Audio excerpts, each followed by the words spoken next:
committee people. Okay, good evening. Good evening. I'm going to turn it over to Chair Porter of our technology at the Coalition of 100 Black Women Los Angeles chapter. Chair Porter, take it away. Good evening, everyone. Good evening. Good evening. We are so excited to have you here in the room this evening. Welcome to our Women in Leadership Forum, How to Become a Commissioner. This is a nonpartisan event, and it is being recorded. We are going to share this forum on our social media platforms. So just in case you have to leave or in case you want to share this with any of your network after the fact, it will be available. I'm going to take care of just a few housekeeping items. We're going to ask that if you are not on program to speak, that you would remain on mute. And we want you to be actively involved in using the chat. So if you have questions for our commissioners, please put them in the chat so that we can make sure that they are answered. All right, I'm going to turn it over to our first VP of Programs, Sister Kimberly Rouzan. Thank you. Hello, everyone. Welcome, welcome. I want to thank you all for joining us this evening and welcome you to the Women in Leadership Commissioners Workshop. My name is Kimberly Watson, and I am the first Vice President of the National Coalition of 100 Black Women Los Angeles. And we are celebrating 37 years of advocacy in Los Angeles, California. Our mission has always been to advocate on behalf of Black women and girls and to promote leadership development and gender equity in the areas of health, education, and economic empowerment. This is one of many programs that we do throughout the year to engage and empower women in our community. And I want to encourage all of you to check out our website and our social media. Make sure you follow us because we do announce these events and we invite you all to participate in everything from our volunteering with our mentoring program to coming to our health talks and in other events like this one, where we are bringing you the latest and greatest in all things public policy. We bring you all of the candidates for the voter forum every year. We bring you the pros and the cons for all of the propositions so you know what you're voting for. And then that way you can make an educated decision. So I want to turn it over to our wonderful Madam Chair, Monique Bacon. She has been instrumental in bringing these type of programs to you. This is her passion and we love her and appreciate her for it. So I will turn it over to Monique Bacon. Aren't you sweet? Thank you so much, sister. And now I have the awesome privilege of introducing you all and reading the bios, yes, reading their extensive bios so that you know who is in the room tonight. I have that awesome privilege. And I want to first introduce to you Dr. Regina Smith. Dr. Smith exemplifies fearless leadership by advocating for students, women, and cancer survivor rights. As a Los Angeles Community College District VP and Senior Advisor to the Chancellor on Equity and Social Justice, Dr. Smith faithfully and successfully fights for social justice. Upon completing her second master's, she wrote a thesis on women of color experience at historically white universities. Her doctoral dissertation from USC was on factors that hinder and promote over 200 women's advancement in higher ed. She chaired LA County Baldwin Hills American Cancer Society Relay for Life. Dr. Smith is a vice president of the Los Angeles County Commission for Women and chair of their annual Women of the Year commemorative celebration. She is also the Southern California representative on the Association of the California Commission for Women. She formerly served the commission as treasurer and policy and legislation committee chair. Dr. Smith's goal is to create a gateway to educate and build strong alliances and resources to assist women in accessing doors that would otherwise be closed. Welcome, Dr. Smith. Our second commissioner today is Dr. Yolanda Gorman. Dr. Gorman is the Senior Advisor and Chief of Staff to the Chancellor at UCLA, USC, UCLA, okay. As the Chief Strategy Officer for the campus, she is responsible for representing the Chancellor to various internal and external constituencies, articulating the overall vision and short and long-term goals for the campus. A professor of research and organizational management, she is the author of articles on strategic planning and organizational development. She is a governor's appointee to the Baldwin Hills Conservancy and a Los Angeles County Commissioner for Women. Dr. Gorman is Regent Emerita for the University of California Board of Regents, having served twice as an alumni regent, a former board of the UCLA Foundation member, and first African-American woman to chair the board of the UCLA Alumni Association. Welcome, Dr. Gorman.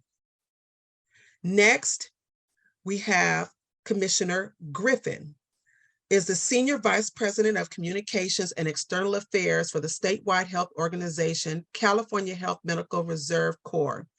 Ms. Griffin has 25 years of experience in community engagement, strategy growth, external affairs, and marketing and communication. Ms. Griffin has worked for Fortune 500 companies.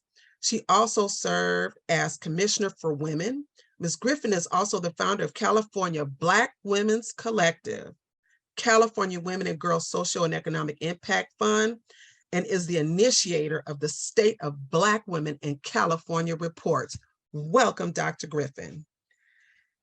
Our fourth commissioner is Lena Kennedy, a visionary leader and tireless volunteer. She serves as CEO of L.L. Kennedy and Associates and the founder of a nonprofit, Community Women of Vital Voices, which focuses women and girls' health and empowerment issues. She hosts a group called Women in Leadership, Vital Voices, which informs women about public policy and community engagement.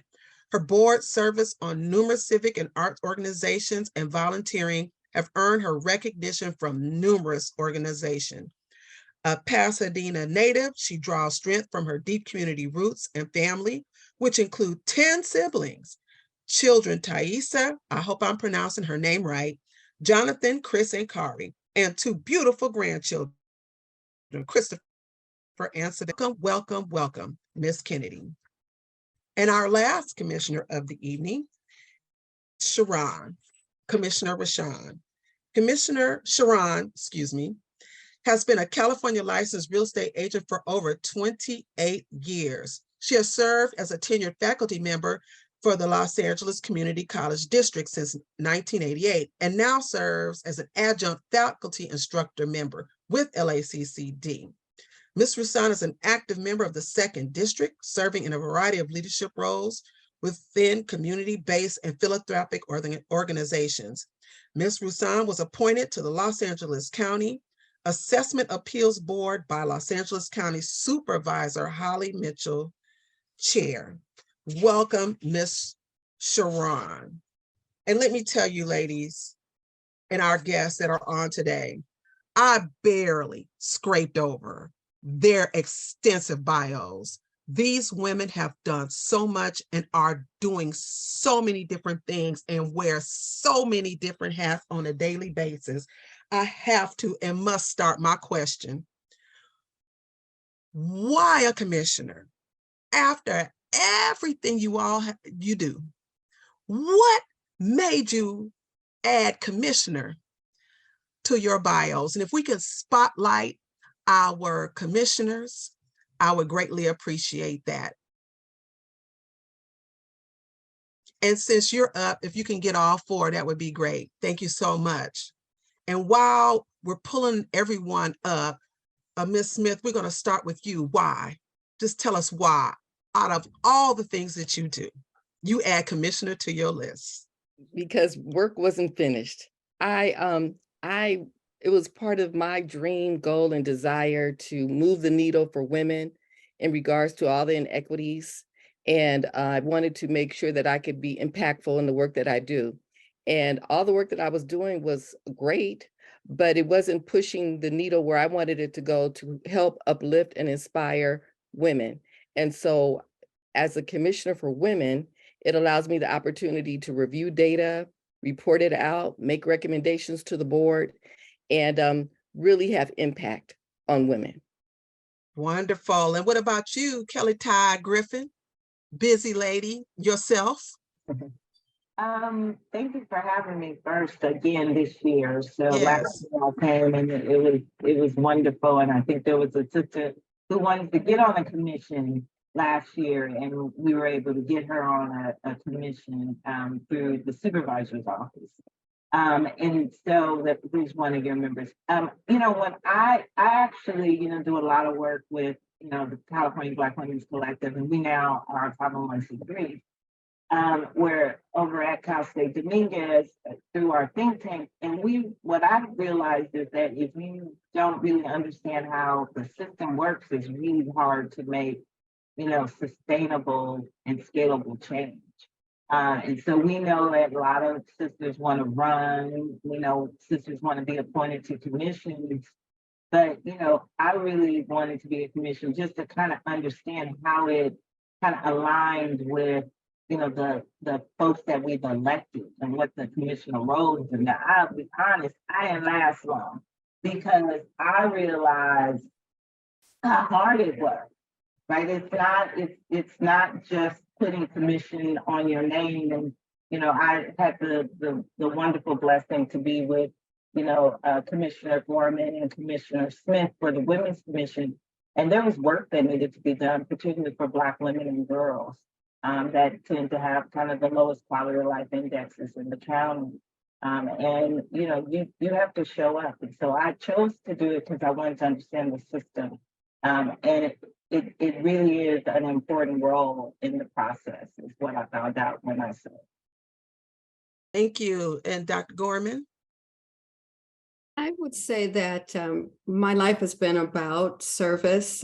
For many years, I was a consultant that worked with community-based organizations. And so serving as a commissioner offered me an opportunity to have an impact on a much broader level. And the opportunity to be an advocate and a spokesperson for women and women in the county of Los Angeles, and particularly those in the 2nd District, was just something that seemed like the natural thing to do, to be able to elevate and raise the voices. And despite the time and energy that it takes, it was something that I felt was really important. Commissioner Kennedy, what about you? Thank you, and I'm delighted to be here this evening. Why serve as a commissioner? It's another opportunity for me to volunteer and for me to strengthen the community that I love so much. And my particular interest is women of color. And I'm always doing everything that I do impact the lives of Black women. When Black women's lives are impacted, every other ethnic group is impacted. Being on the commission also allows me the opportunity to be involved in public policy. Public policy impacts every aspect of our life. And then in addition to that, it allows me to learn something so that I can in turn transfer that to other young women and usher them through to participating and being on a commission. And I have 2 young women that I'm working with that just got back from South Africa, and they're going to West Africa in October. But I think that's important for all of us, is to make sure that we're mentoring someone as we do the work we do, that we learn how to navigate our systems, but also when we learn that how we teach others not to have to go through some of the things that we have gone to, and particularly African-American women. That's my interest. And finally, Ms. Sherron. Hi, good evening. Thank you for including me as well. I'd like to start off by saying I'm homegrown in the 2nd District. I have never not lived in the 2nd District. So there's just a connection, you know, in general there. However, when we, I guess, started in the pandemic, I actually was still full-time with Los Angeles Community College District, and I made a family decision to go ahead and retire from the district because of some growing concerns about caring for my parents. So made that decision in June of 21, but had been speaking to the chief of staff for our supervisor in regards to some commission positions that were coming up and might be available for me to consider, even with my demanding schedule that I have now with family. And when we started talking about the AAB, the Assessment Appeals Board, it just connected with me in terms of generational wealth, number one, in terms of our families and having so many issues with not understanding how to keep properties and plan for families to have properties. And when we started talking about the Assessment Appeals Board and individuals not really understanding the process of taxes on properties in Los Angeles County, it was of great interest to me. And it's been rewarding for more reasons than me just serving on the board, but it's also taken on some additional conversations in that it is very apparent to me that we have a lot of work to do in our community to educate them about what assessment appeals are all about, what their rights are. And so I've gone back to the chief of staff and she said, well, you know what? You brought it up. And so, you know what, go ahead and do the work. So now it is my intentions to take some of the other commissioners that just happen to be women commissioners as well that are on AAB for us to start having some real discussions about how we can open up the conversation and ensure that our community members in the second district understand that there's avenues for them to come to the board and to have their concerns heard. And so it's been a learning experience, but with my experience in real estate, commercial and residential, I'm totally on board 100%. I've been in the second district again all my life. And my family is very community-based. I do a lot of work in the community. And so it just seems like a natural connection for me. Wow, that's see, when you ask, see, when you speak up and you ask for something, you see what happens, huh? Officially voluntold. Oh, you were voluntold, exactly. You know, before we move on, commissioners, when you say commission on women or commission of women, can somebody kind of just elaborate on, you know, what is that commission of women? Just in a nutshell, anyone can answer that question. The board established a commission for women because they saw that there was a need in Los Angeles County and that wasn't being fulfilled. And they wanted to peel down more to see what we could do to provide better opportunities and services for women in the Los Angeles County.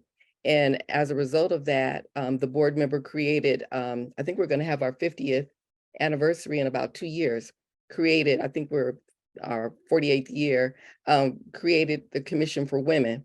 And so because of that, we were able to look at reports and things in LA County. We just commissioned a report with Mount St. Mary to determine the status of women and just the status of what's going on in LA County. And so they're let us know what's happening from the COVID perspective, domestic violence, homelessness, food insecurity, all of those things, and what we can do to impact and make change.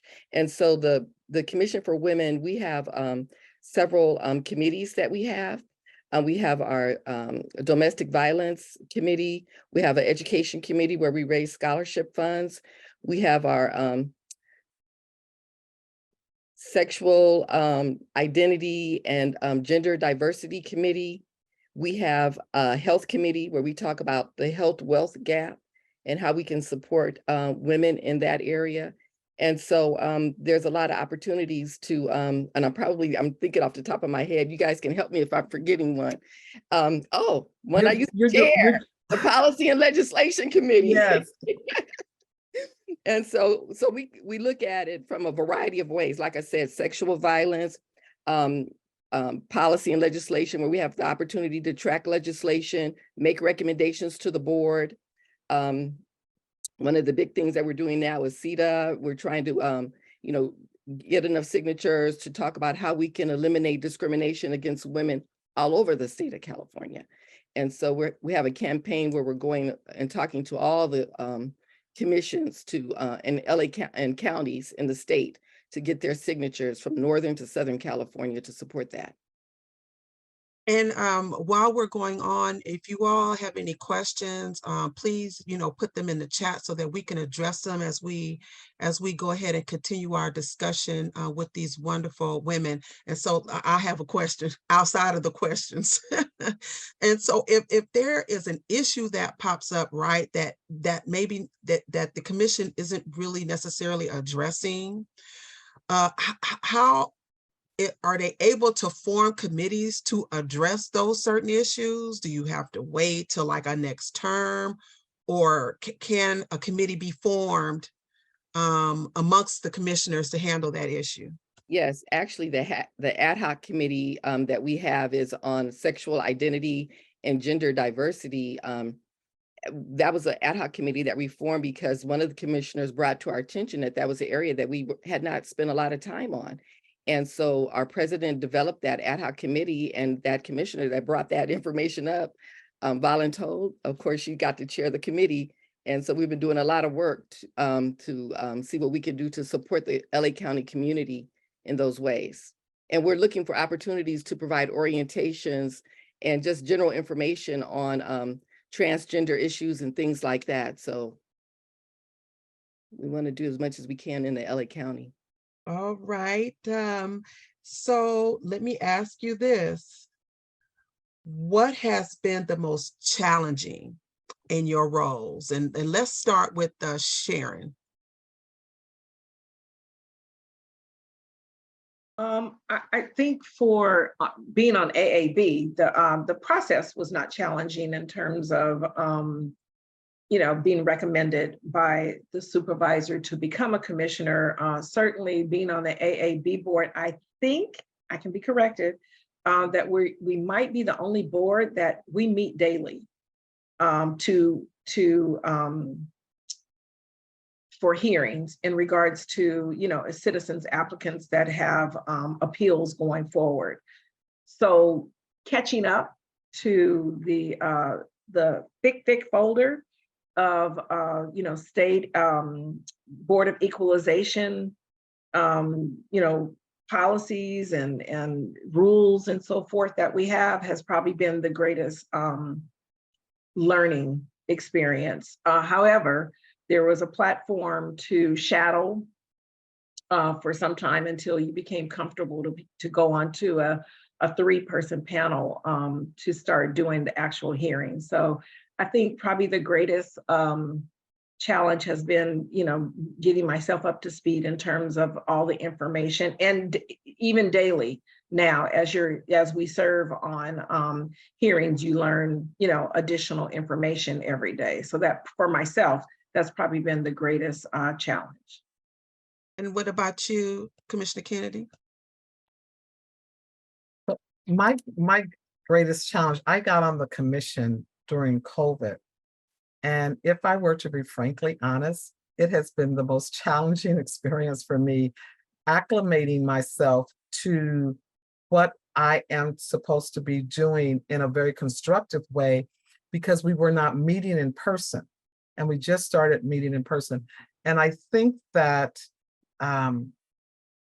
aside from COVID, I think with any board, that just getting acclimated to what the time frame is, and I think that's critically important when you accept a role and participating on any board or commission, that we should all ask, what's the time strengths and what commitment do I have to make? Because serving on a commission, the commission that I'm serving on, as I'm jumping into it now that we're out of COVID, it is quite time consuming. And you really have to be willing to put in the work to get the outcome that's going to benefit our communities. And so I think those can be challenges that can be overcome, but I think information is critical to any commissioner, that so they can understand that it's not just sitting on a commission with saying I'm a commissioner. You really have to understand what the roles and responsibilities and the time commitments are. But to answer your question succinctly, it was COVID. That was challenging for me, COVID. Dr. Gorman? I serve on the commission with Dr. Smith and with Lena, and I kind of echo part of what Lena was saying about the time commitment. I have a demanding full-time job, and I take my responsibility as a commissioner very seriously.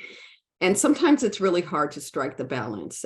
There are times when the things at my job sort of come in conflict with the work that I'm doing as a commissioner, although I do have the support of my boss to serve as a commissioner. But really, sometimes it's just hard to strike the right balance between the responsibilities as a commissioner and other responsibilities that you have in your life.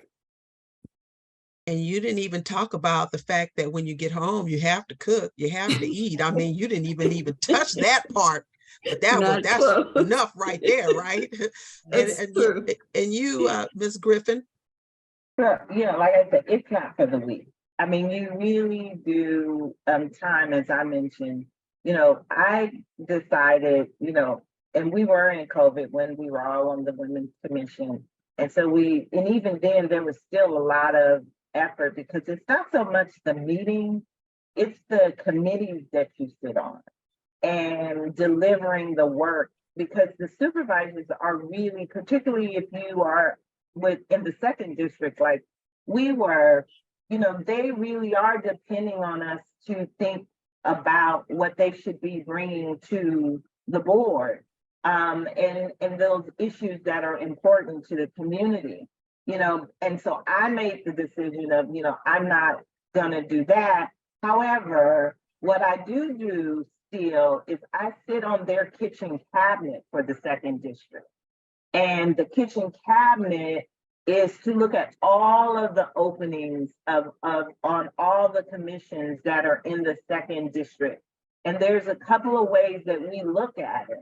And there's about 6 of us, and I, as everybody knows, I'm only bringing Black women to the table. And so they already know that. And so they know I'm coming in, and some of your members have been, recommended and are in the interview process with the office. And one of the things that we look at is, does this person have the capacity to even take on such a deal? Like, Sherron's commissioner, Sherron, that commission, like we were all sitting up there saying, we don't know anybody who can put that kind of commitment in, because it is such a commitment, and there is such, very narrow requirements. You had to be a real estate broker, not just a real estate, person. You had to be a broker. There's some that you have to be a CPA.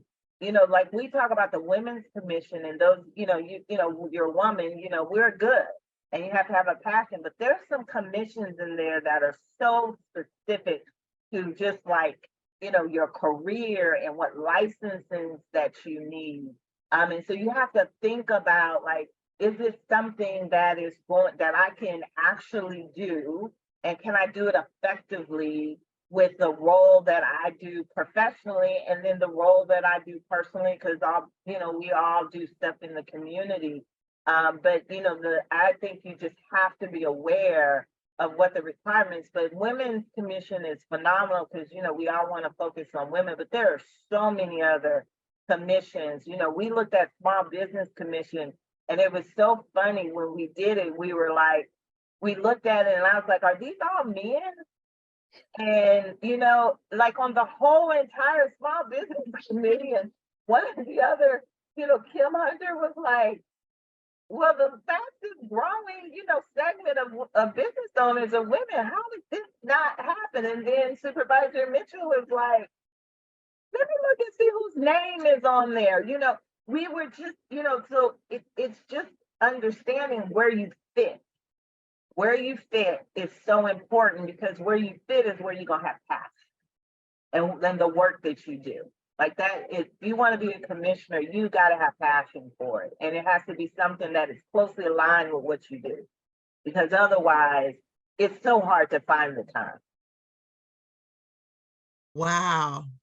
And I heard that little snippet about somebody in this committee, not organization had, oh, we're gonna talk about that later. Okay. Dr. Smith?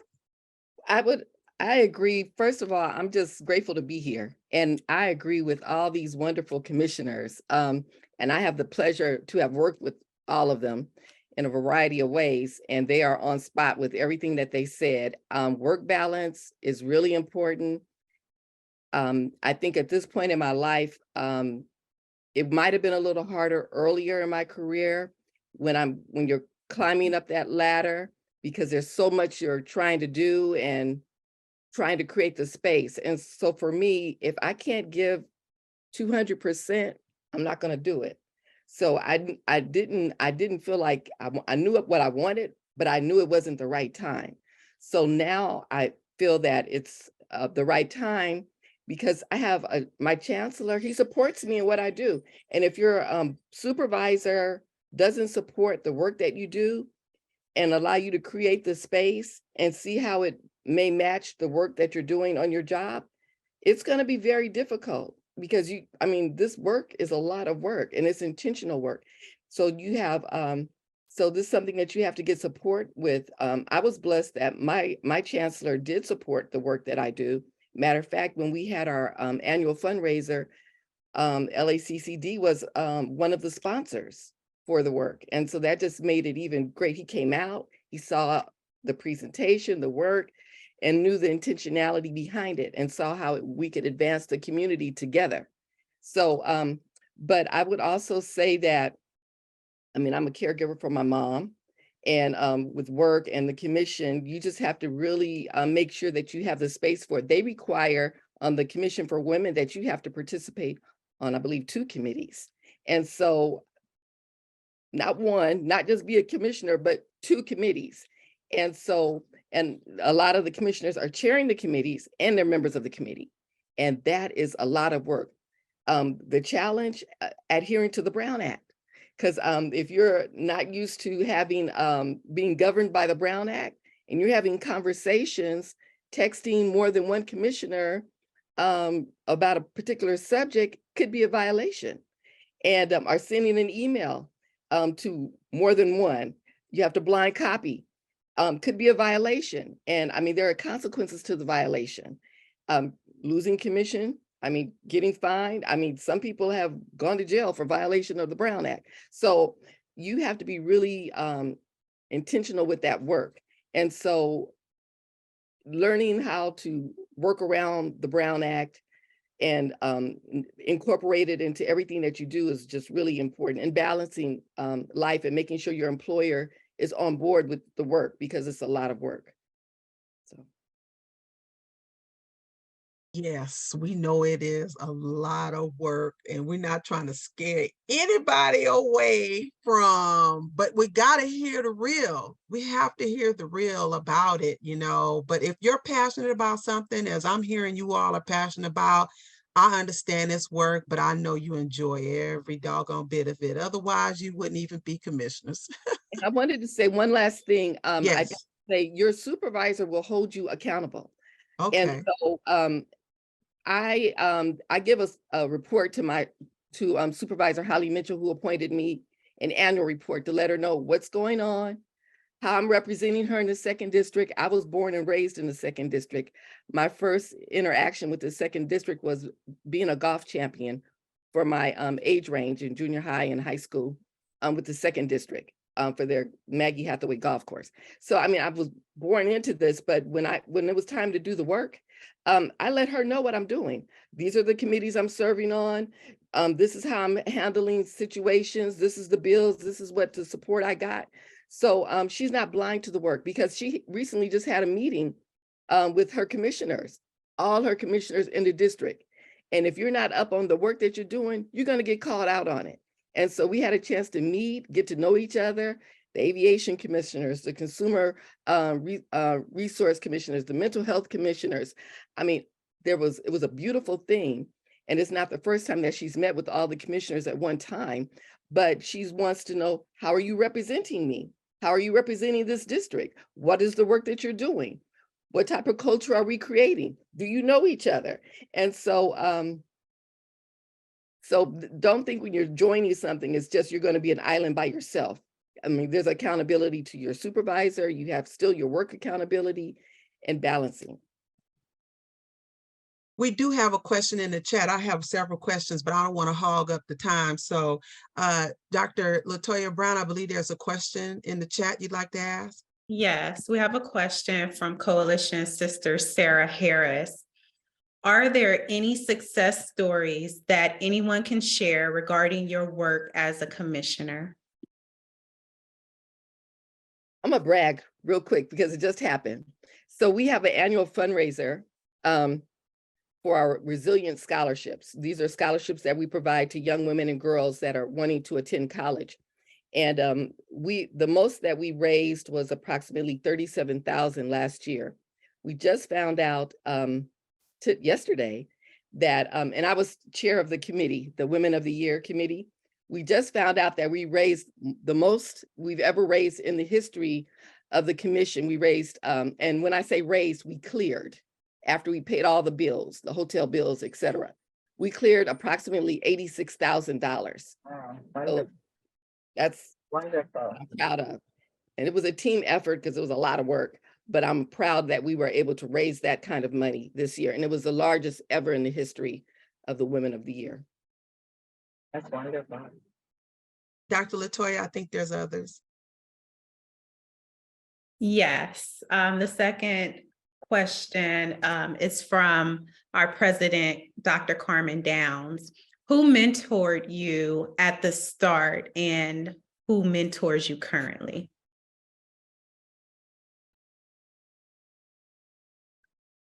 Well, I can answer. I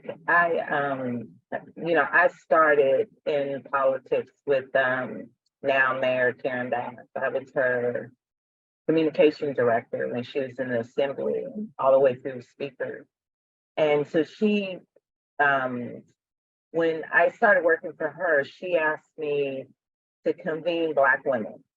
She's like, just convene Black women. I want to start meeting with them consistently, and I want them to know what opportunities are available.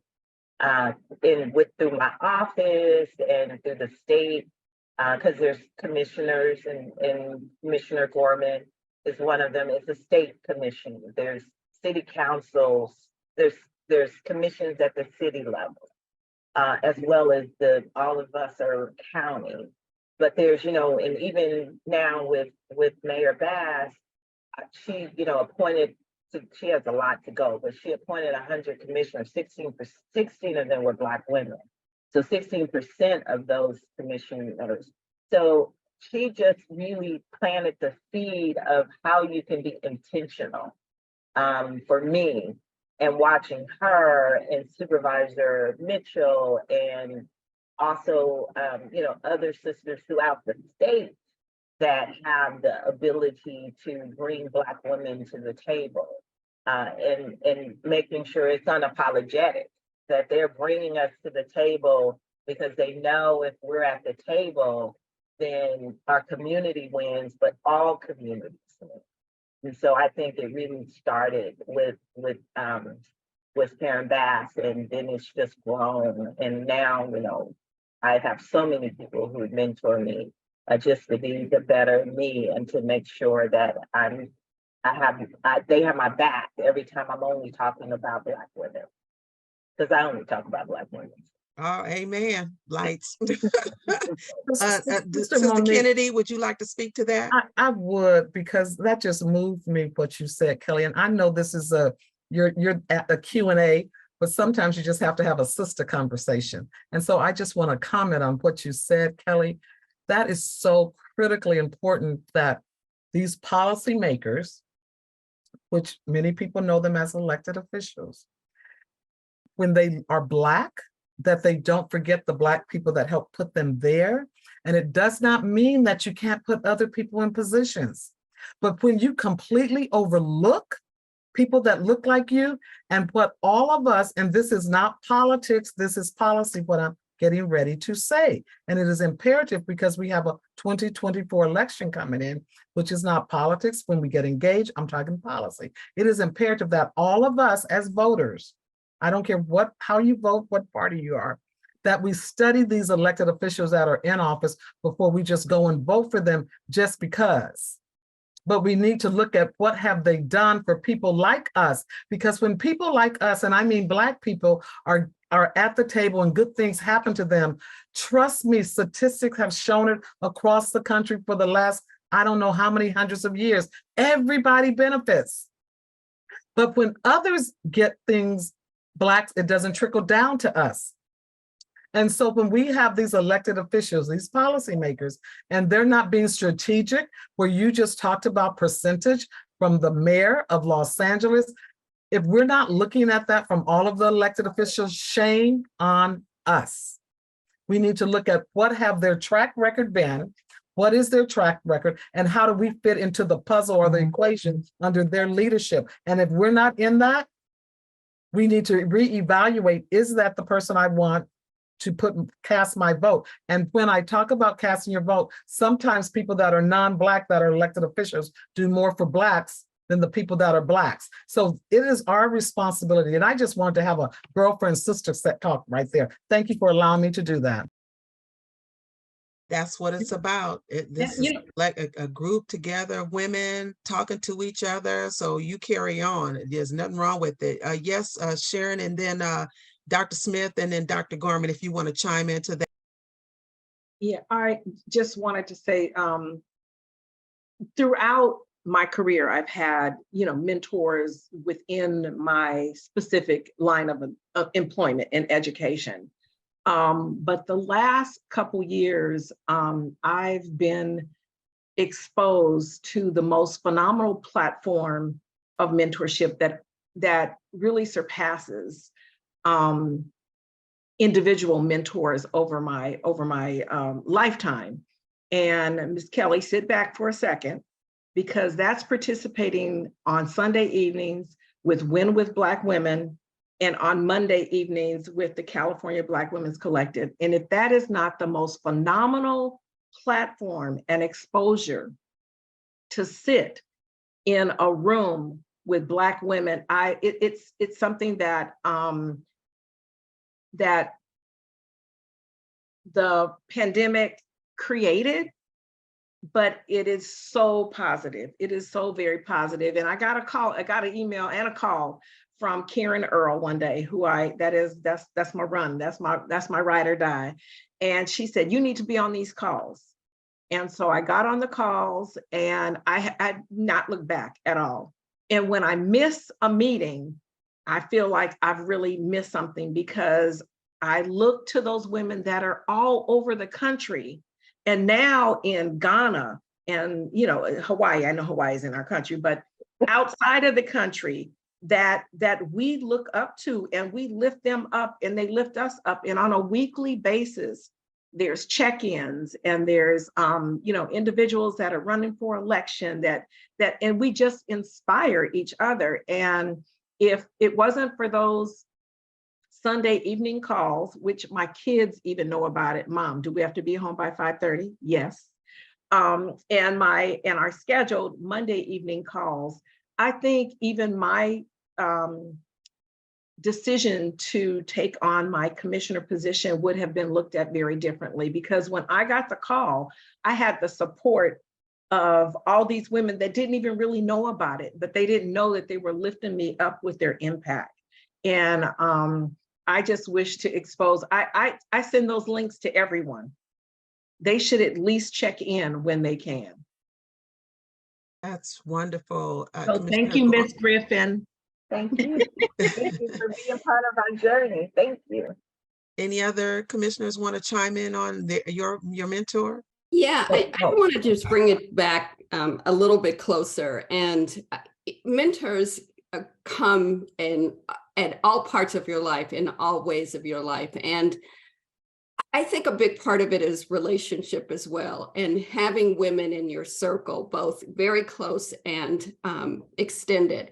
Two women on this panel tonight I've known for years and look to as models, and two women that I've met recently and have worked with become models for me. So, and both Supervisor Mitchell I knew before she entered politics, as I did with Mayor Bass.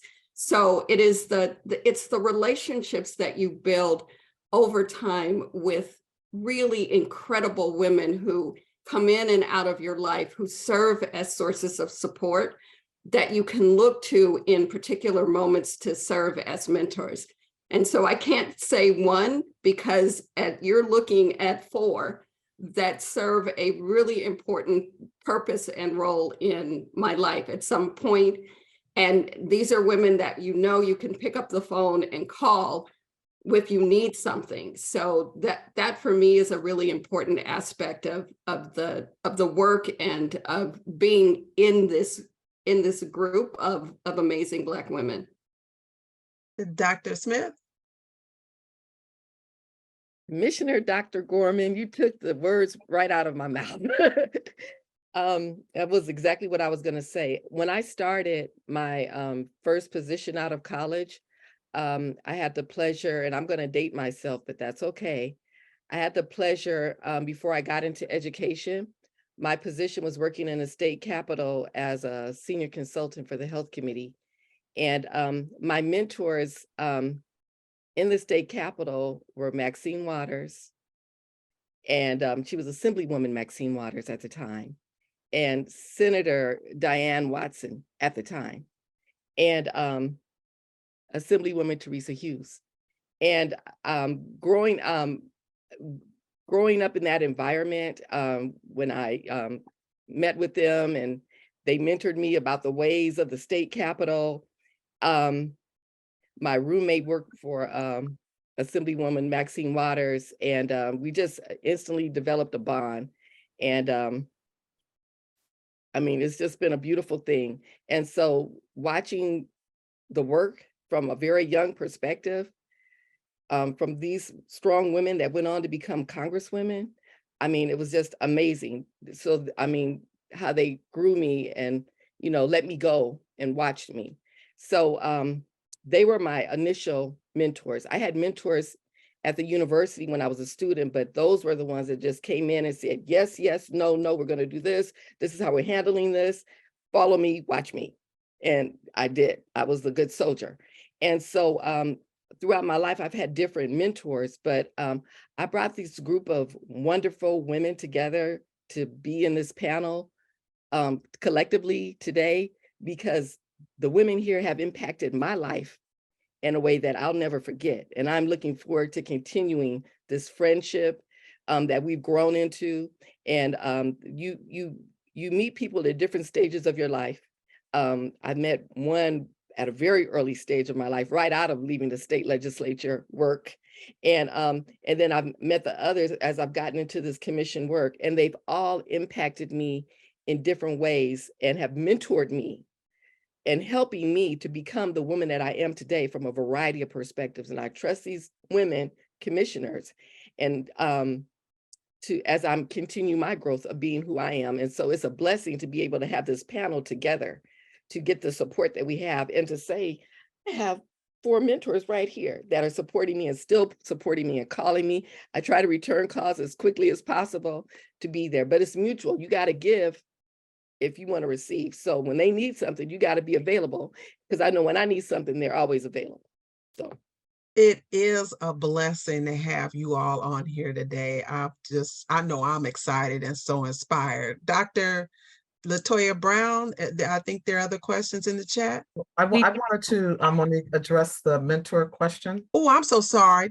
I'm so sorry. Go ahead. No, Yes. I just butted in earlier, so it's okay. It's okay. But I wanted to say, I had a mentor, and I still have many mentors, as all of the ladies here have echoed, have been mentors to me, Dr. Nan and Regina and Kellie. You don't know me, but I've been watching you. and have been on the calls. But Dr. Flo Stevens, the late Dr. Flo Stevens, I met her many years ago and she just embraced me. Having someone you trust is critical in your life.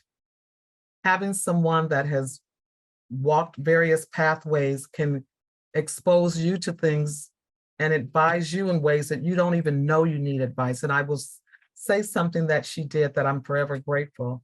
I'm always working in the community, educating people on public policy, why to vote, why to be engaged.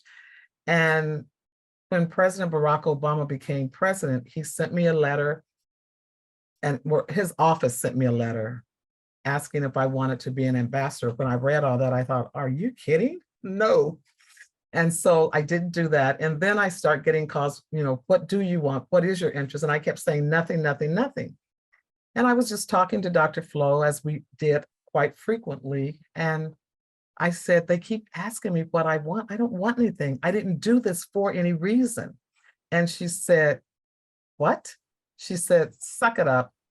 The next time you get a call, you tell them what you want. She said, if for no other reason, and I wasn't thinking this way, and I'm sharing this because I think it's important as we do the work we do, we operate from a place of passion and we see there's a need, but sometimes we have to do some things just for prosperity and for the historical component of where you are in your life. And what she said to me, she said, even if there's nothing you want, you think of something you want, because we have a Black president that will appoint you to something and you're telling him no. She said, this may not mean anything to you right now, but years down the line it will, and it will also mean something to your children and your grandchildren and to your community, that you were appointed by the President of the United States of America to something. So I wrestled with it because I thought, these people are so smart, they're so this, they're so that. And then I thought, what is my passion? And so I ended up being appointed to the Kennedy Center Board, which I love the arts, but I was going to let that just slip through my hands. But because I had a really good mentor that put it in perspective from a historical perspective, I'm forever grateful to her for all that she poured into me, and I pour into other young people. Thank you. Can I just piggyback on that? Because I think we get confused too, even mentorship and sponsorship. Right. So we have mentors that, really we lean on, for advice, but then there's sponsorship. And the sponsorship are the people who actually do doors for you. They sponsor you. They go in rooms and talk about you when you're not in the room. And they make the recommendations. And this is something you can take in your workplace or even because this becoming a commissioner isn't just, I just want to be a commissioner. I know Commissioner Gorman was that, she had a journey and Commissioner Smith had a journey. People have different journeys. Some are just, you can apply and they're really looking for exactly what you have. And you get through the position, you get in there. Some are who you know, as what Sherron talked about. She was talking to Frederica and she was about to make the transition. And then that gave her an opportunity. But it was her work that they knew she could do it.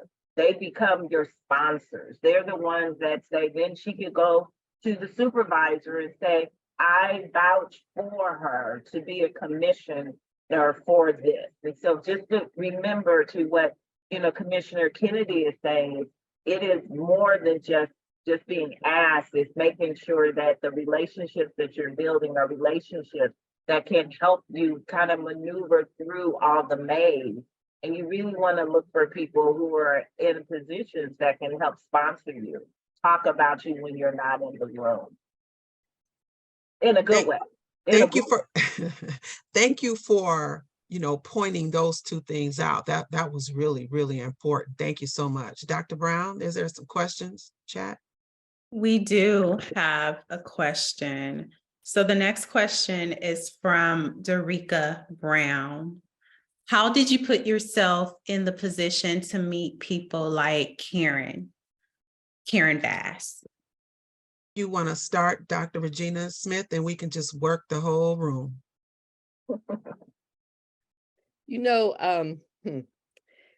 when I was in college, I was pretty bold. I knew I wanted to do something. I'm not sure what it was, but I knew that God had something big and great for me. And so I remember I ran for office at UC Santa Barbara, that's about 1% Black. And they lost my intent to run. And we all wondered, was that because I was Black? Everyone else, all the other cultures decided to run for office and no one lost their intent, but mine got lost. And they told me, well, I'm sorry, you can't run. I can't run? No, I'm gonna run. You're not gonna stop me. Well, you have to run as a write-in. Well, I'll run as a write-in and then I'll do what I need to do.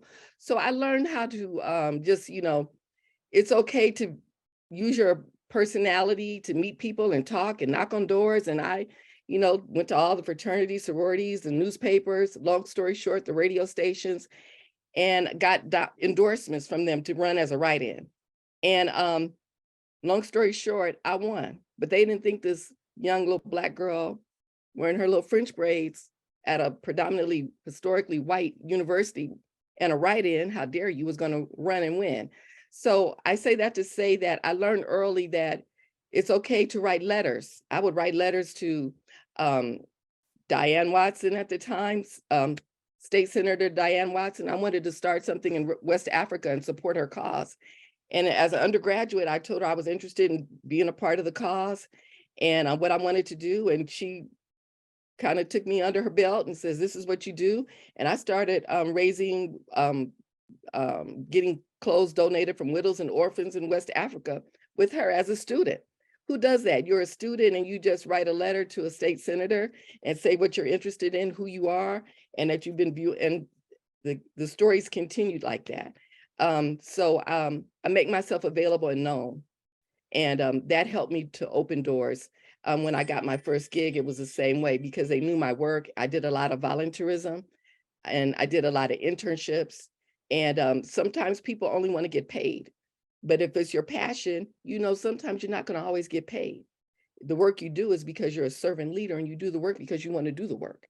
And so I did a lot of work and support, helping people without pay because that was my passion.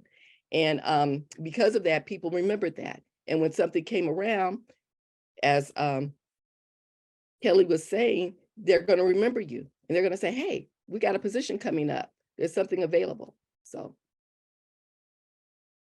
Ms. Griffin?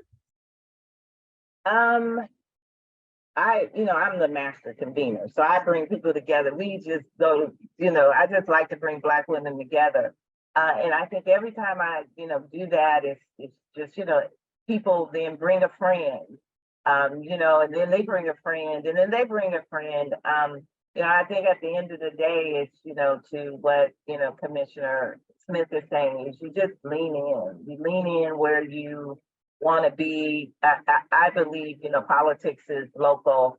And so when we're talking about a Mayor Bass, I'm knocking on people's doors to say what's happening with a pothole or a stop sign or or an issue that's important to me. And for me, the issue is, the status of Black women and girls in California, and how do we create a safe space for them, and that they can fully participate in society and be able to, reap the benefits that have been guaranteed to us by the Constitution. And so I have no shame of knocking on doors. And sometimes, I also don't take things personal. I love the Black women who are elected officials. I don't always agree with them. I don't always agree with them on their approach. And I think that because I'm, honest and respectful, they remember me. They remember like, oh Lord, we know she coming knocking on the door. And I just, I try and remember people's faces. I hardly ever remember their names. That's why everybody is hello, beautiful. And that way we have no problem. But I just, I think everyone has a story. Everyone, wants to just be respected. And so when you meet them, just bring in and lean in with love and respect, and they'll never forget you. They'll never ever forget you because there's so many people. A real quick story, a lady walked up to Supervisor Mitchell at an event and she went right into her face like this. And she's like, I know you. And it was such an invasion of her personal space that we were all blown away. And the supervisor had to gently move her back to say, wonderful, but I'm gonna need you to get out of my personal space. So there's a way of doing it the right way, and then there's a way of doing it the wrong way. And so I just try and lean in the right way and give them the respect and make sure they know that everything I'm talking about is in love for Black women. And they remember, you know, who I am when I come knocking on the door. Who's next, Dr. Gorman? I will say that I have been really blessed that I have said that my day job is at UCLA, but my life's work has been in community service and working with nonprofit organizations in communities that serve people who look like me. And so much of my work started when both the supervisor and the mayor were doing their community work. And I had the privilege of being able to work with them, either helping them write grant proposals or bring resources to the work that they do. And I think that living your passion is one of the ways that you do get connected to women in particular who are moving up and doing things. And so there's a bond that in service that comes with doing this work and being on the ground doing this work that allows you the opportunity to connect in, I think, really meaningful and significant ways. So, and my colleagues on the panel have talked about, and you're remembered. Kellie says, you know, people remember you not because you've just shown up, but because you've brought something to their mission and they've brought something to your mission, and you're remembered for doing that work. And so when they're looking for someone who is going to represent them and represent women or represent them and help families who are in danger of losing their property, they remember what you've brought to the table and the commitment that you had for really making lives better. And I think that's the important thing. When you show up in your purpose, people gravitate toward it and remember it. Great. Commissioner Kennedy? Okay, you're gonna have to tell me that question again, because I was so engrossed and engaged into what everybody else was saying. I know, and I'm here trying to keep notes so that I can remember what to ask. No. It is, you know, how do you connect with Dr. Latoya Brown? How do you connect with, say, people like Karen Bass or? Correct. Is that right, Dr. Brown? Yes. How did you put yourself in the position to meet people like Karen Bass? So what I always encourage people to do is be very intentional about your life. Be intentional about your time, your space, who you interact with. So when I go to, and I'm just giving this as one of many examples that I can give, but I'm going to give this one. When I take my time and I go somewhere to a dinner, a luncheon, I look at who's going to be there. I look at who the sponsors are. I look at who the keynote speakers are, and I try to get a sense of who's in the room. And when I go, I make it my business to leave that space, that event, saying I have impacted two people's lives and I'm going to follow up with them. I made sure they knew who I was, why I was there, and then showed an interest in those individuals. Now, most of the time, I know who I'm going to talk to before I go. So I know a little bit about them. And when I hold a conversation, I know what's of interest to them. And then I do a lot of follow-up. And there was one person I really, really wanted to build a relationship with. And I would see them at all these dinners, at all these luncheons. I would go over to this woman. I would speak to her. I'd introduce myself. I'd say, I'd like to have lunch with you. She'd say, okay, call my office. I did. I never got a lunch. But I constantly kept writing her a note. 2 and 3 times a year, I'd write her a handwritten note. And after 10 years, and she's now my best friend ever, we connected. And the relationship was a very meaningful relationship to the work that I was doing. She happened to be in a position that could really impact the work that I was doing. But it took me a while. Now, most relationships don't take that long to develop, but I was consistent and persistent. And I'm very strategic about how I spend my time and where I spend my time. And I always walk away from event. I just don't go to an event just because it's a great keynote speaker. And I think that we have to be intentional about our lives and use our time very effectively, if that makes sense.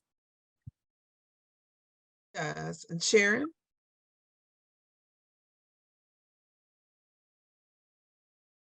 You're on mute. Okay. Yeah, my apologies. I'm monitoring this cough.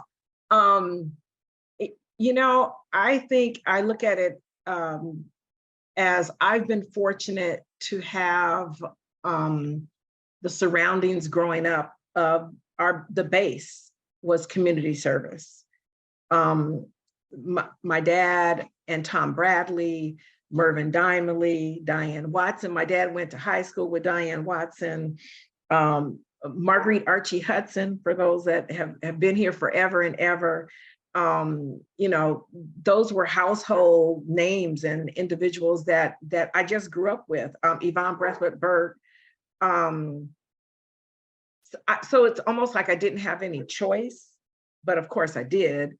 But my dad was started his profession in LAPD, and I remember standing at 77th Police Station outside giving toys away. And so it was part of our DNA of the three of us, that my two siblings, that you give back and you get involved.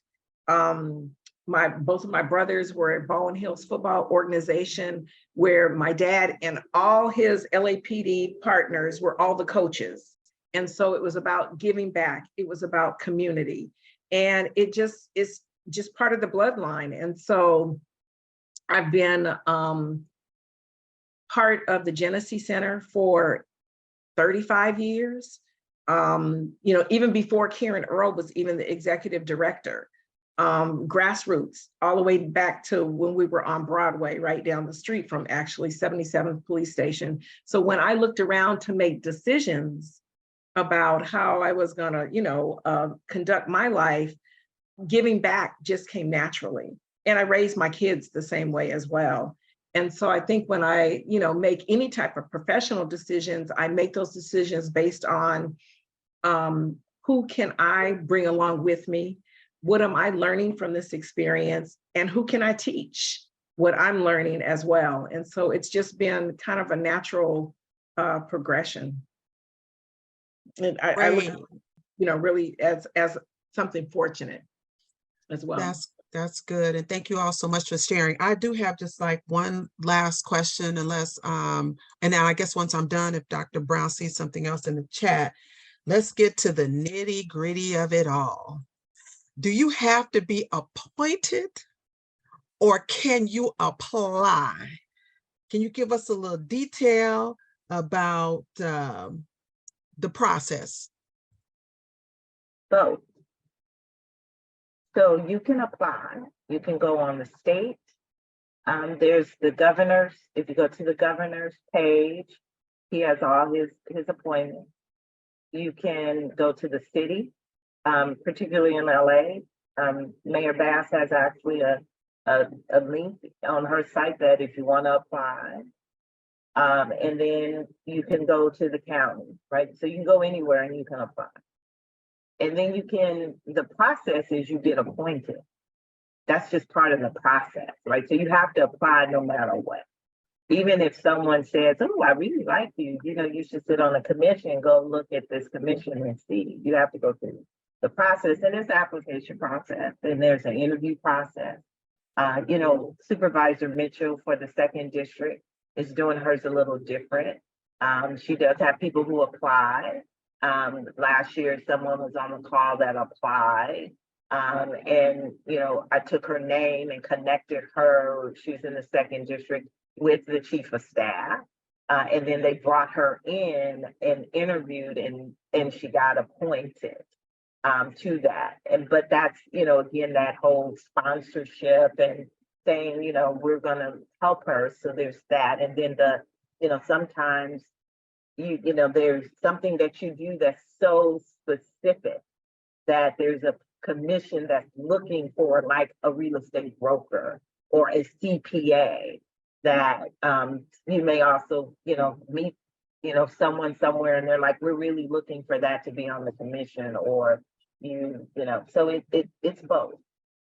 It's both. It helps if you do definitely have some kind of, you know, it helps if you have a resume, that's for sure. And that if there's other people that can speak on your behalf. Okay, anyone else wanted to add something that maybe Commissioner Todd-Griffin left out, or you want to chime in, anybody? No, we Well, good? no, I wanted to say something, and it goes back to the other question. I think that there are many people that did not grow up and don't have connections with elected officials and stakeholders in the community. And I want to encourage all of those individuals. I come from a family of 10 siblings with a mom and dad, and we were not a part of any of the social organizations in our community. Not my parents, they had 10 kids, they were trying to raise 10 kids. My father worked for the governor, the government. My mother was a nurse, and she had to stop being a nurse because she had to take care of her husband and those 10 kids. So we weren't a part of any of the social part of the community. The links, the Jack and Jills, and all those social things, we just weren't a part of that. But what we were a part of was a family that believed in being engaged in the school system. My mother was on the PTA. My mother exposed us to the arts. My mother and father would take us to church on Sunday. And what my father and mother instilled in us was, you don't wait for someone to create an opportunity for you. If you have a passion and you want to do something, you may not be in the loop and be in the know and be connected, but you don't wait for that to come to you. You go to it and you create those opportunities. So I'm going to give some examples. People that are on this Zoom call, if you have new elected officials that are in your community, every time an elected official that's elected and there's somebody that you want to get to know, maybe you don't know why, maybe you don't have an agenda, write them a handwritten note and say, congratulations, my name is Lena Kennedy. I'm involved in my community and I want to applaud you for the work that you did to get elected and would love an opportunity to meet with you. You create your opportunities. Every time there's an executive team that goes like, Kellie was talking about all the commissioners that Karen Bass has hired. You look at where you're interested and send the chair of that commission a note. Send Karen Bass a note and say, I want to applaud you for appointing this percentage of African Americans to commissions, and that you did not leave that on the table. You brought that to the table and you made it happen. You create your opportunities, and there are all different ways that you can do it. When you have a new city manager hire, you have a new water and power person hire, you write them a personal handwritten note, say, thank you for coming to our community. I'd like to welcome you to the community, and I would like to meet with you to tell you my perspective in that particular area. If it's on water, the environment, you do that for yourself. So that's all I have to say on that, because I think it's important for all of the listeners to understand, we don't all know everybody, but you make them know you. And don't be shy. And I know this sounds really old school because we're saying write a note. And I know for some of the younger ones, they're like, what, really? But it is very effective. I mean, I write those notes, and after I meet someone, I just remind them, it was great meeting you, who I am, look forward to continuing the conversation. It may seem a little old school, but it's very effective. It is very effective. And so, yeah, I applied. So I didn't, when I originally was a commissioner, I applied, and my skills matched the work. I mean, I wrote my thesis on women of color at historically white universities. And then I did my dissertation on factors that hinder and promote women advancement. So I felt I had the right sets to apply, and it matched. But I went through an application process and sat at the interview table and several rounds of interviews. And then I got the opportunity to be a commissioner. So a lot of people will come in different ways, but just like Commissioner Kennedy said, My mom, she was very active with NAACP, Beverly Hills, Hollywood branch, putting me around. She was director of Image Awards, dragging me out to all these meetings and stuff. And then not knowing that she was teaching me. And so teaching me to stand up, teaching me to speak out, teaching me to fight. And so it was kind of instilled in me that exactly what Commissioner Kennedy says. If there's something you want, you claim it. You claim what you want. If I want to meet someone, oh, I want to meet that person at this next meeting I'm going to, then that's my goal. And I will go there and I will look for that person. I will introduce myself and do everything to get the information so I can follow up. And I always achieve my goal because I always go with a plan. So I agree. Yes. Oh my God. It's just, I'm sitting here. I wish you see all the notes that I've taken and trying to listen to. So when I was a commissioner, I was approached to be a commissioner. I was approached because of the work that I was doing in the lives of women. I do a women's conference. I think it's one of the largest women conference. We have over 2,000 women that come every year, and we've been doing it now for 24 years. And so I was approached to be on this commission. I also want to say I was approached by my supervisor, Catherine Barger, who thought this would be a great commission for me. Prior to Catherine Barger, the supervisor was Mike Antonovich, and he also approached me to be on a commission. It was a huge commission, and I think they paid the commission. And I looked at it and I studied it, and I thought, I can't bring anything to the table on that. So I didn't accept that commission. Then our current governor, Gavin Newsom, called me and he said, I want to appoint you to a board. And I said, okay. He said, I've looked at what you're good at and where your expertise is. And he offered me a board position. And I said, let me process this, let me read it, let me research it. And when I researched what he was wanting to appoint me to, I went back to him and I said, I appreciate you thinking about me. I said, but the commission that I'm interested in a commission, but there's no seats on it. I'm not going to take this one because it doesn't fit in my life at this time because it was a lot of work. And so I said, thank you for thinking of me, but when a seat comes available on this commission, if you would consider me.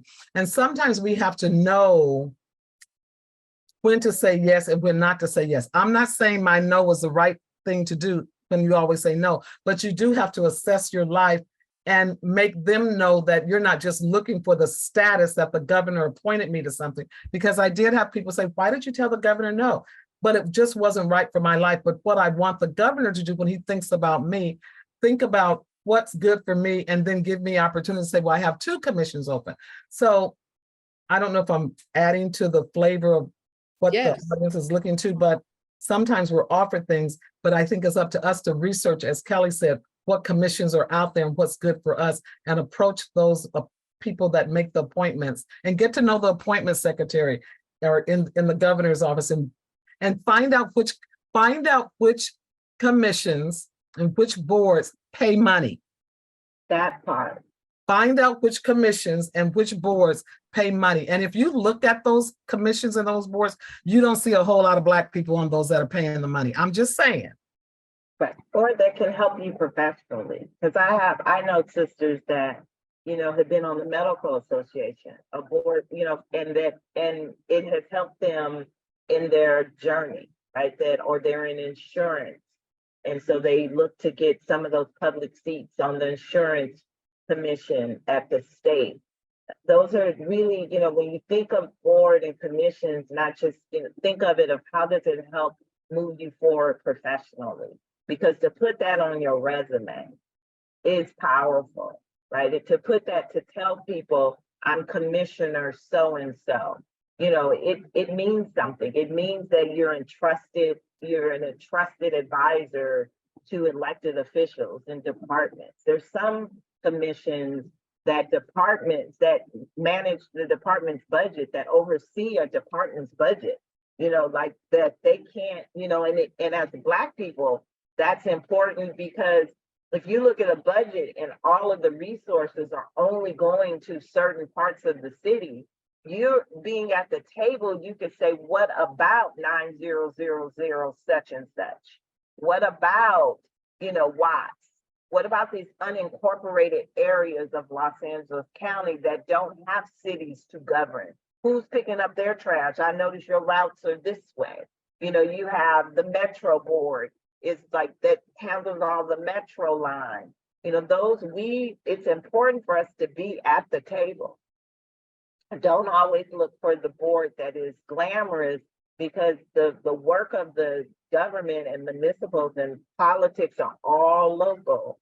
Really are, you know, these departments, and they have billion-dollar budgets, and it's at the planning committee that they tell you, the planning commission, that they determine what's going to be built in your area. So by the time it gets to the city council or it gets to the county, all the work has already been done and fought in all of the battles in the planning commission. So if you didn't want that, you know, liquor store there, by the time it gets to the city, it's pretty much a done deal. The fight was happening back in the planning commission. So again, it's wonderful to be a commissioner, but the work is actually so impactful to the way in which your city governs, or the county governs, or the state governs. There's a cannabis board that pays $178,000 a year, and you only have to go to 4 meetings. You know, like to Lena's point, there's some that you can actually have a career being on a board and a commission. Wow. Oh, go ahead. I was just going to say, can I just add something? Because I do think that Lena made a really important point about knowing what's right for you. But I also want to suggest that you be open to new opportunities. I was appointed by the governor to the board of the Baldwin Hills Conservancy, and I knew nothing about the Baldwin Hills Conservancy. But the opportunity to serve was important to me. And what I learned was that we oversee the Kenneth Hahn Park, and the lines have really been expanded. And that's the largest urban park that is central to bringing natural resources to the community. And so it was an opportunity for me to learn something new and learn something about an area that's critical to my community, and then be able to bring something to the table. So yes, it's important to find things where you can bring your expertise and skills, but also be open to learning, to taking on something where you can learn something new and be able to contribute to your community as well. Thank you all so much. This is, well, I just can't even begin to tell you how inspiring this is. And I know it's getting late and stomachs are growling if you haven't eaten already, but really, really, really, really, really quick. For Kellie Todd-Griffin, really quick, if you don't mind putting in the chat about the California Black Women's Collective and how people can, you know, hop on, etc. And then while she is doing that, ladies, really quick, 30 seconds, just give these women, and oh, wait, one more question real quick. Are we able to disclose who amongst us are in the running, or no, that's kind of a hush hush and we can't talk about it? Okay, that's fine. All right, next. So really, really quick, less than 30 seconds. Give us some inspiring words to leave with. We're going to start with Dr. Smith. I would say it's really important to be intentional with what you want to do. Do your research, as all the other commissioners have told you. See what your background works with, and if like Commissioner Gorman said, if there's an opportunity where you want to step outside of your background and try something new, be open and available to it. But don't be greedy. Don't be greedy and say, well, this is maybe my one and only opportunity. Because when I did apply for the commissioner position, they offered me 2. They said, oh, but we have another one for you. We looked at your resume and we'd like to offer you something else. And it felt good, you know, this was going to be my first commissioner. I'm like, wow, yes, that's really nice. And I said, you know what? But I really want to give my best. and I can't give my best to 2. I can give my best to 1. So be intentional with your work. Don't think because you don't have a connection or you don't know someone that you're not going to be able to have that opportunity, because I applied and I had that opportunity, and you can too. So I would just say be intentional, be confident, follow up. Don't be afraid to write that letter, open yourself up and talk to people. We're all humans. We all have had our own inequities. We've all had our trials and tribulations, and we're standing here so you can have the same opportunity. We're standing here as Black women to support and uplift and inspire Black women. We don't always get that, but we're here right now in this moment present to give you what you need to know that you can dream and believe and achieve whatever you want. Wow. Thank you, Dr. Smith. Kellie, Ms. Uh, Todd-Griffin? Yeah, 2 things. Believe in your brilliance and don't be afraid to do anything, because, Black women, we can do everything. Dr. Gorman? I would say be open, be patient, and be persistent. Ms. Kennedy? Well, what I would say is your community work, when you volunteer, it strengthens your community. And then the second thing that I would say, which may be a little bit off script, but I'm always taking advantage, be mindful that we have a 2024 election. That's not politics, that's policy. And in the last election was the largest number of people that ever voted in the history of a presidential election. But even in that, and I say this to us because it's important to every single thing we do in our walk of life is impacted by our policymakers. Even in that, we had over 80 million people that did not vote.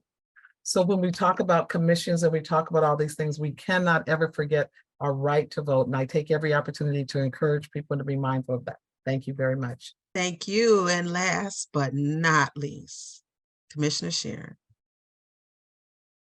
I almost started chuckling because I have 2 boys, but they have this saying all the time about, okay, is she going to be one of your new daughters? Because I gravitate towards young women, and I think it's important that we have relationships with younger women so that we can be the examples for them and bring them along. And it could be a high schooler or a middle school, young lady, a daughter of one of your girlfriends, or, someone in your family that you just remain connected with. So I have all these, I call them my bonus daughters, since I have boys. They don't seem to be real jealous of them, because they welcome them in as well. And I connect with them, and I try to be an example to them. And as an instructor for, over 35 years, I'm always encouraging individuals to build their goals.